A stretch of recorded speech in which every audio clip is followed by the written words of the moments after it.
기도하겠습니다. 하나님 아버지, 우리의 삶에 스스로 판단할 수 없는 순간들이 찾아올 때 주의 음성을 듣고 분별하게 하시고 주께서 이끄시는 길을 담대히 걸어가게 하소서. 주님의 말씀을 통해 우리의 마음을 새롭게 하여 주시옵소서. 우리 각자가 받은 은혜를 혼자만 간직하지 않고 주변의 사람들과 나누며 주님의 사랑을 전하는 복된 통로가 되게 해 주옵소서. 오늘도 말씀하옵소서. 듣겠습니다. 예수님의 이름으로 기도합니다. 아멘. 성경 말씀 사사기 13장 1절부터 14절까지 말씀입니다. 찾으신 말씀을 우리 다 함께 한 목소리로 읽겠습니다. 이스라엘 자손이 다시 여호와의 목전에 악을 행하였으므로 여호와께서 그들을 40년 동안 블레셋 사람의 손에 넘겨 주시니라. 소라 땅에 단 지파의 가족 중에 마노아라 이름하는 자가 있더라. 그의 아내가 임신하지 못하므로 출산하지 못하더니 여호와의 사자가 그 여인에게 나타나서 그에게 이르시되 보라, 네가 본래 임신하지 못하므로 출산하지 못하였으나 이제 임신하여 아들을 낳으리니 그러므로 너는 삼가 포도주와 독주를 마시지 말며 어떤 부정한 것도 먹지 말지니라. 보라, 네가 임신하여 아들을 낳으리니 그의 머리 위에 삭도를 대지 말라. 이 아이는 태에서 나옴으로부터 하나님께 바쳐진 나실인이 됨이라. 그가 블레셋 사람의 손에서 이스라엘을 구원하기 시작하리라 하시니, 이에 그 여인이 가서 그의 남편에게 말하여 이르되 하나님의 사람이 내게 오셨는데 그의 모습이 하나님의 사자의 용모 같아서 심히 두려움으로 어디서부터 왔는지를 내가 묻지 못하였고 그도 자기 이름을 내게 이르지 아니하였으며 그가 내게 이르기를 보라, 네가 임신하여 아들을 낳으리니 이제 포도주와 독주를 마시지 말며 어떤 부정한 것도 먹지 말라. 이 아이는 태에서부터 그가 죽는 날까지 하나님께 바쳐진 나실인이 됨이라 하더이다 하니라.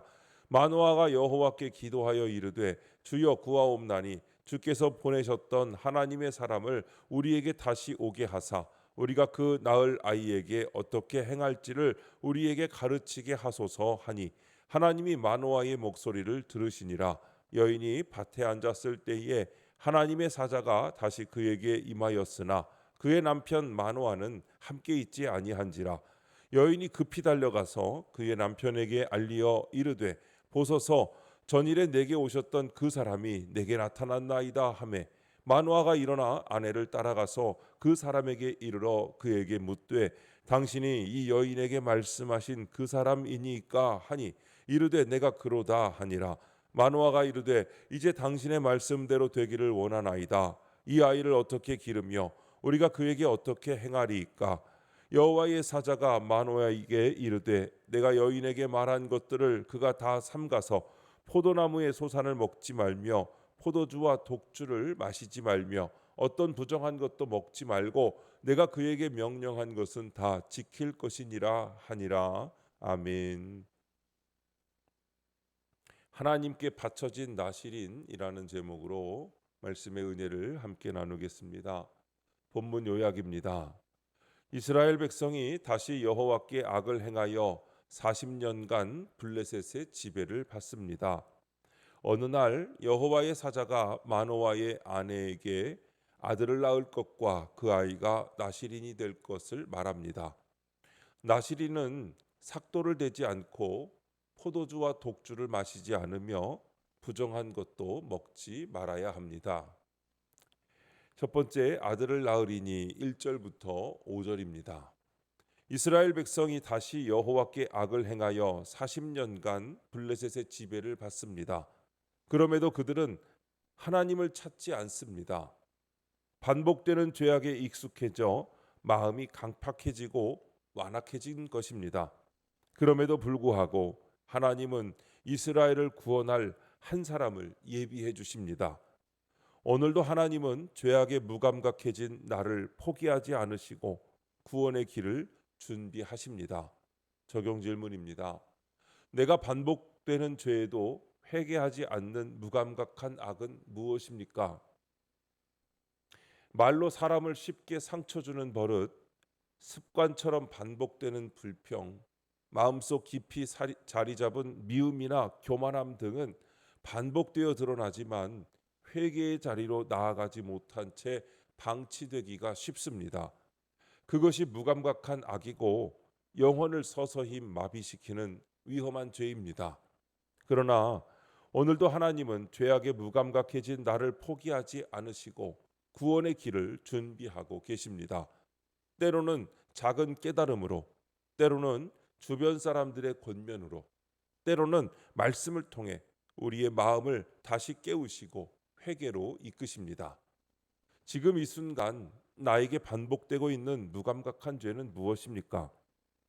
나는 정말 그 죄를 하나님 앞에서 애통해하며 내려놓고 있습니까? 하나님의 은혜는 여전히 나를 향하고 있습니다. 그 은혜의 부르심 앞에 응답하며 오늘 다시 회개의 자리로 나아가기를 원합니다. 그것이 나를 향한 하나님의 구원의 계획에 동참하는 첫걸음입니다. 두 번째, 어떻게 행할지를 가르치게 하소서. 6절부터 9절입니다. 나시린의 규례는 자원함으로 기간을 정하여 서원하는 것입니다. 그런데 그가 날 때부터 죽는 날까지 나시린으로 구별되었다는 것은 이스라엘을 구원하시려는 하나님의 특별한 계획과 섭리가 있음을 나타냅니다. 이를 깨닫지 못하는 마노아는 아내와 함께 하나님의 뜻을 온전히 알 수 있도록 구합니다. 이처럼 성도는 하나님의 뜻을 알고자 주께 겸손히 구하며 가족과 함께 기도로 나아가야 합니다. 적용 질문입니다. 우리 가족은 하나님의 뜻을 온전히 깨닫기를 원합니까? 하나님께서는 지금도 우리 각 가정과 자녀를 향해 분명한 뜻과 계획을 가지고 계십니다. 그러나 우리는 때로 그 뜻을 잘 분별하지 못하고 내 생각과 방식대로 살아가려 할 때가 많습니다. 가정은 하나님의 뜻을 함께 묻고 함께 순종해야 할 믿음의 공동체입니다. 부모가 자녀를 어떻게 길러야 할지, 배우자와 함께 어떻게 결정을 내려야 할지, 삶의 중요한 고비마다 우리는 하나님께 어떻게 행할지를 가르쳐 주옵소서라고 기도해야 합니다. 마노아처럼 우리의 무지를 인정하고 하나님의 인도하심 없이는 제대로 살 수 없다는 고백이 우리 가족의 중심에 있어야 합니다. 오늘도 우리 가정이 하나님의 뜻을 온전히 깨닫기를 간절히 원합니다. 그러기 위해 가족들이 함께 말씀을 가까이 하고 함께 기도하며 서로의 믿음을 복돋우는 가정이 되시기를 소망합니다. 그렇게 주의 뜻을 따라가는 가정 가운데 하나님은 반드시 삼손과 같은 구원의 역사를 시작하실 것입니다. 세 번째, 명령한 것은 다 지킬 것이니라. 10절부터 14절입니다. 마노아의 아내는 기도 응답대로 여호와의 사자가 다시 나타난 것을 보고 기뻐하며 급히 달려가 남편을 데려옵니다. 여호와의 사자가 마노아에게 직접 나타나지 않고 그의 아내에게 나타난 것은 그녀가 먼저 듣고 본 자로서 남편에게 하나님의 사자를 확신 있게 소개할 수 있었기 때문입니다. 여호와의 사자는 전날 마노아의 아내에게 한 말 그대로 그에게 다시 전합니다. 하나님은 내가 체험한 말씀으로 다른 이들에게 자신을 확신 있게 전하기를 원하십니다. 적용 질문입니다. 내가 경험한 말씀을 확신 있게 전해야 할 사람은 누구입니까? 하나님의 말씀은 성경 속에서만 머무는 것이 아니라 우리의 삶 가운데 살아 역사합니다. 병든 몸에서 치유를 경험했을 때, 막막했던 상황 속에서 길을 열어주셨을 때, 죄와 실패 가운데서도 다시 세워주셨을 때 우리는 하나님의 말씀을 삶으로 체험한 것입니다. 그 경험을 침묵하지 않고 전할 때 우리는 또 하나의 마노아의 아내가 되어 누군가를 하나님의 임재 앞으로 인도할 수 있습니다. 지금 나의 삶 속에서 하나님이 행하신 은혜와 말씀의 체험을 누군가에게 나눌 용기를 내야 합니다. 단지 성경에 이렇게 써 있다가 아니라 나는 이렇게 경험했다고 고백하는 그 진솔한 말 한마디가 누군가에게는 하나님의 존재를 확인하는 계기가 될 수 있습니다. 오늘 하나님께서 내게 맡기신 사람이 누구인지 기도 가운데 떠올려 보십시오. 그리고 그에게 확신 있게 말하십시오. 하나님은 실제로 살아계십니다. 나는 그것을 경험했습니다. 하나님은 나의 그 고백을 통해 또 한 사람에게 말씀하시고 그 말씀을 따라 살아갈 길을 열어주실 것입니다. 오늘도 하나님의 말씀 가운데 거하시며 그 말씀을 세상에 전하는 복된 사람들이 되시기를 주님의 이름으로 축원합니다. 기도하겠습니다. 하나님 아버지, 죄에 무감각하여 하나님을 찾지 않는 시대 속에 우리 가정과 교회가 한 마음으로 주의 뜻을 깨닫게 하옵소서. 가치관이 변하여 하나님께 드려지는 거룩한 삶을 살게 하옵소서. 주께 돌아오지 않은 한 영혼을 구원으로 이끄는 사명을 감당하게 하옵소서. 주님, 이 시간 주님께 기도드리는 성도의 기도 가운데 함께하여 주시옵시고 주님의 세미한 음성을 들려주시며 그 선하신 손길로 붙들어 주시옵소서. 우리 주 예수님의 이름으로 기도드립니다. 아멘.